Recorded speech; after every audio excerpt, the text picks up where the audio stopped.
ಮಾಜಿ ಮೇಯರ್ ಅವರಾದಂಥ ಪುರುಷೋತ್ತಮ ಅವರ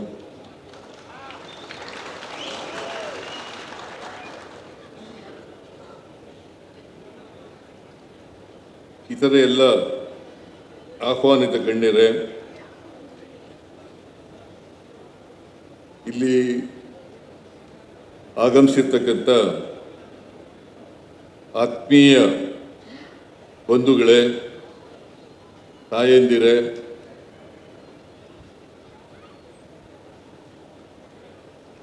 ಮಾಧ್ಯಮದ ಮಿತ್ರರೇ,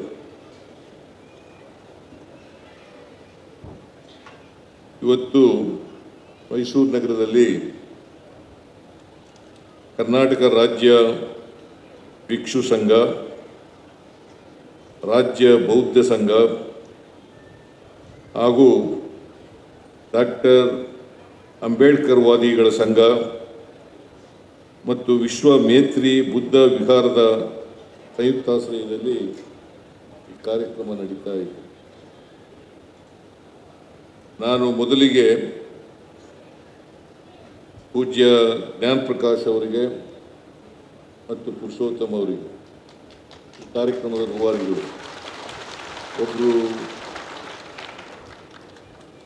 ಸ್ವಾಮೀಜಿಯವರು, ಜ್ಞಾನ ಪ್ರಕಾಶ್ ಸ್ವಾಮೀಜಿಯವರು ಗೌರವಾಧ್ಯಕ್ಷರು, ಇನ್ನೊಬ್ಬರು ಅಧ್ಯಕ್ಷರು,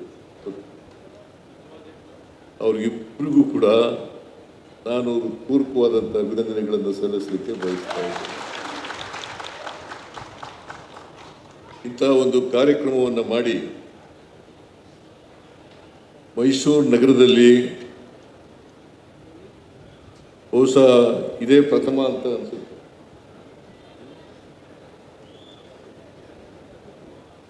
ಅಂದರೆ ಇಷ್ಟು ದೊಡ್ಡ ಪ್ರಮಾಣದಲ್ಲಿ ಆಗಿರ್ತಕ್ಕಂಥದ್ದು. ಪುರುಷೋತ್ತಮ ಅವರು ಪ್ರತಿ ವರ್ಷ ಮಾಡ್ತಾ ಇದ್ರು, ಆದರೆ ಇಷ್ಟು ದೊಡ್ಡ ಪ್ರಮಾಣದಲ್ಲಿ ಆಗ್ತಾ ಇರಲಿಲ್ಲ. ಈ ಸಾರಿ ದೊಡ್ಡ ಪ್ರಮಾಣದಲ್ಲಿ ನಡೆದಿದೆ. ಇದರ ಉದ್ದೇಶ ಹೆಚ್ಚು ಜನರಿಗೆ ಬುದ್ಧ, ಬಸವ, ಅಂಬೇಡ್ಕರ್ ಗೊತ್ತಾಗಬೇಕು, ಅವರ ತತ್ವ ಆದರ್ಶಗಳು ಗೊತ್ತಾಗಬೇಕು. ಅದು ಗೊತ್ತಾದ್ರೆ ಮಾತ್ರ ಸಮಾಜದಲ್ಲಿ ಬದಲಾವಣೆಯನ್ನು ಮಾಡಲಿಕ್ಕೆ ಸಾಧ್ಯ. ಸಮಾಜ ಸುಮ್ಮನೆ ಪರಿವರ್ತನೆ ಆಗಲ್ಲ.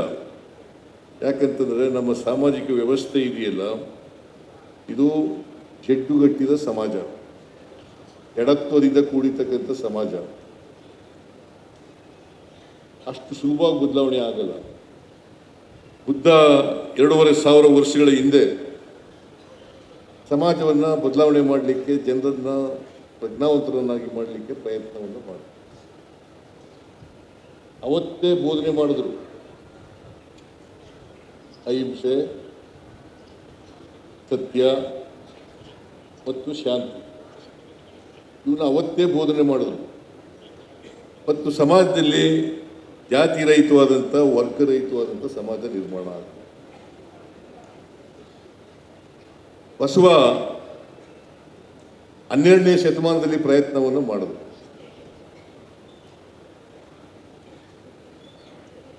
ಅಂಬೇಡ್ಕರ್ ಅವರು ಪ್ರಯತ್ನವನ್ನು ಅವರು ಕೂಡ ಮಾಡಿದ್ರು. ಯಾಕೆ ಅವರು ಬೌದ್ಧ ಧರ್ಮವನ್ನು ಸೇರಿದ್ರು? ಹಿಂದೂ ಧರ್ಮ ಸುಧಾರಣೆ ಮಾಡಲಿಕ್ಕೆ ಪ್ರಯತ್ನ ಮಾಡಿದ್ರು. ಹಿಂದೂ ಧರ್ಮ ಸುಧಾರಣೆ ಮಾಡಲಿಕ್ಕೆ ಪ್ರಯತ್ನ ಮಾಡಿದ್ರು. ಆ ಪ್ರಯತ್ನದಲ್ಲಿ ವಿಫಲರಾದರು. ಅದಕ್ಕಾಗಿ ಒಂದು ಮಾತನ್ನು ಹೇಳ್ತಾರೆ ಅವರು. ಏನಂತ ಹೇಳ್ತಾರೆ ಅಂತಂದ್ರೆ, ಹುಟ್ಟು ನನ್ನ ಕೈನಲ್ಲಿ ಇರಲಿಲ್ಲ, ಆದರೆ ಸಾವು ನನ್ನ ಕೈನಲ್ಲಿದೆ. ನನ್ನ ಕೈನಲ್ಲಿ ಇಲ್ಲದೇ ಇರೋದ್ರಿಂದ ನಾನು ಹಿಂದೂ ಧರ್ಮದಲ್ಲಿ ಹುಟ್ಟಿದ್ದೇನೆ, ಆದರೆ ಸಾಯೋದು ನನ್ನ ಕೈನಲ್ಲಿದೆ, ನಾನು ಹಿಂದುವಾಗಿ ಸಾಯಲಾರೆ. ಯಾಕಂತಂದ್ರೆ ಈ ಸಮಾಜ ಅಸಮಾನತೆಯಿಂದ ಕೂಡಿರ್ತಕ್ಕಂಥ ಸಮಾಜ. ಅಸಮಾನತೆ ಯಾಕೆ ನಿರ್ಮಾಣ ಆಯಿತು? ಎಲ್ರಿಗೂ ಸಮಾನ ಅವಕಾಶಗಳು ಸಿಕ್ಕಿದ್ರೆ ಈ ಅಸಮಾನತೆ ನಿರ್ಮಾಣ ಆಗಲಿಕ್ಕೆ ಸಾಧ್ಯ. ಸಮಾನ ಅವಕಾಶಗಳು ಸಿಕ್ಕದೇ ಇದ್ದದ್ರಿಂದ ಅಸಮಾನತೆ ನಿರ್ಮಾಣ. ಅದಕ್ಕೆ ಬಾಬಾ ಸಾಹೇಬ್ ಅಂಬೇಡ್ಕರ್ ಅವರು ಏನು ಹೇಳಿದ್ದಾರೆ ಅಂತಂದ್ರೆ,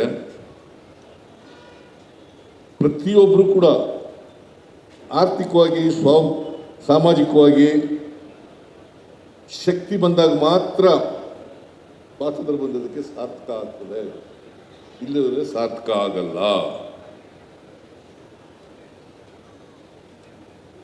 ನಮ್ಮ ಸಮಾಜ ಜಾತಿ ವ್ಯವಸ್ಥೆಯಿಂದ ಕೂಡಿರ್ತಕ್ಕಂಥ ಸಮಾಜ.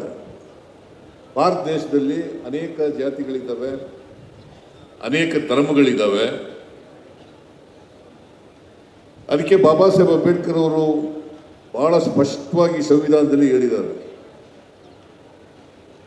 ಪರಧರ್ಮ ಸಹಿಷ್ಣುತೆ ಮತ್ತೆ ಸಹಬಾಳ್ವೆ. ಪರಧರ್ಮ ಸಹಿಷ್ಣುತೆ ಸಹಬಾಳ್ವೆ, ಇದನ್ನ ಪ್ರತಿಯೊಬ್ಬರು ಕೂಡ ಮೈಗೂಡಿಸ್ಕೊಂಡ್ರೆ ಮಾತ್ರ ದೇಶದಲ್ಲಿ ಶಾಂತಿ, ನೆಮ್ಮದಿ, ಅಹಿಂಸೆ, ಸತ್ಯ ನೆಲೆಸಲಿಕ್ಕೆ ಸಾಧ್ಯ ಆಗ್ತದೆ.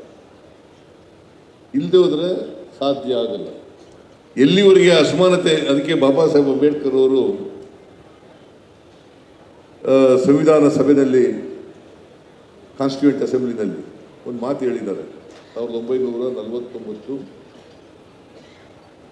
ನವೆಂಬರ್ 25ನೇ ತಾರೀಕು, 1949 ನವೆಂಬರ್ 25ನೇ ತಾರೀಕು ಅವರು ಒಂದಿನ ಮುಂಚಿತವಾಗಿ, ಸಂವಿಧಾನ ಅಂಗೀಕಾರ ಆಗೋದಕ್ಕಿಂತ ಮುಂಚಿತವಾಗಿ ಒಂದಿನ ಮುಂಚಿತವಾಗಿ ಕಾನ್ಸ್ಟಿಟ್ಯೂಂಟ್ ಅಸೆಂಬ್ಲಿನಲ್ಲಿ ಒಂದು ಭಾಷಣ ಮಾಡಿದ್ದಾರೆ. ಆ ಭಾಷಣ ಒಂದು ಹಿಸ್ಟಾರಿಕಲ್ ಸ್ಪೀಚ್. ಅವತ್ತೇ ನಮ್ಮನ್ನೆಲ್ಲ ಎಚ್ಚರಿಸಿದ್ದಾರೆ. ಏನಂತ ಎಚ್ಚರಿಸಿದ್ದಾರೆ ಅಂತಂದ್ರೆ, ಈ ಅಸಮಾನತೆ ಇರ್ತಕ್ಕಂಥ ಸಮಾಜ ಯಾಕೆಂತಂದ್ರೆ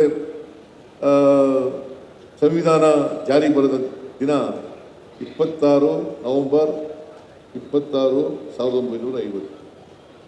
ಅವತ್ತಿಂದ ಸಂವಿಧಾನ ಜಾರಿ ಬರುತ್ತೆ. ಆ ಸಂವಿಧಾನ ಜಾರಿ ಬರೋ ದಿನ ನಾವು ವೈರುಧ್ಯತೆ ಇರ್ತಕ್ಕಂಥ ಸಮಾಜಕ್ಕೆ ಕಾಲಿಡ್ತಾ ಇದ್ದೀವಿ. ವೈರುಧ್ಯತೆ ಇರ್ತಕ್ಕಂಥ ಸಮಾಜಕ್ಕೆ ಕಾಲಿಡ್ತಾ ಇದ್ದೀವಿ. ಸಾಮಾಜಿಕ ಅಸಮಾನತೆ ಇದೆ, ಆರ್ಥಿಕ ಅಸಮಾನತೆ ಇದೆ. ಎಲ್ಲಿವರೆಗೆ ಅಸಮಾನತೆ ಮುಂದುವರಿತದೆ ಅಲ್ಲಿವರೆಗೆ ಈ ದೇಶದಲ್ಲಿ ಬದಲಾವಣೆ ತರಲಿಕ್ಕೆ ಸಾಧ್ಯ ಆಗಲ್ಲ. ಆರ್ಥಿಕ ಸ್ವಾತಂತ್ರ್ಯವೂ ಬರಲ್ಲ, ಸಾಮಾಜಿಕ ಸ್ವಾತಂತ್ರ್ಯವೂ ಬರಲ್ಲ, ರಾಜಕೀಯ ಸ್ವಾತಂತ್ರ್ಯವೂ ಬರಲ್ಲ. ಇದನ್ನ ಬಹಳ ಸ್ಪಷ್ಟವಾಗಿ ನಾವು ಅರ್ಥ ಮಾಡ್ಕೋಬೇಕಾಗ್ತದೆ. ಅದಕ್ಕೆ ಒಂದು ಎಚ್ಚರಿಕೆ ಮಾತು ಏನು ಹೇಳಿದ್ದಾರೆ ಅಂತಂದ್ರೆ, ಈ ಎಲ್ಲಿವರೆಗೆ ಅಸಮಾನತೆ ನಾವು ತೊಲಗಿಸಲ್ಲ ಅಲ್ಲಿವರೆಗೆ ಅಸಮಾನತೆಯಿಂದ ಯಾರು ನರಳ್ತಾರೆ, ಅದರ ಸಂಕೋಲೆಗಳಿಂದ ಯಾರು ನೋವನ್ನು ಅನುಭವಿಸ್ತಾರೆ, ಆ ಜನನೇ ಸ್ವಾತಂತ್ರ್ಯದ ಸೌಧವನ್ನು ಧ್ವಂಸ ಮಾಡ್ತಾರೆ. ಹುಷಾರಾಗಿರಬೇಕು ಅಂತ ಹೇಳ್ತಾರೆ. ಮತ್ತಷ್ಟು ಸುದ್ದಿಗಳಿಗಾಗಿ ನೋಡ್ತಾ ಇರಿ ಪಬ್ಲಿಕ್ ನ್ಯೂಸ್ 24x7. ಇದು ಸತ್ಯದ ಧ್ವನಿ.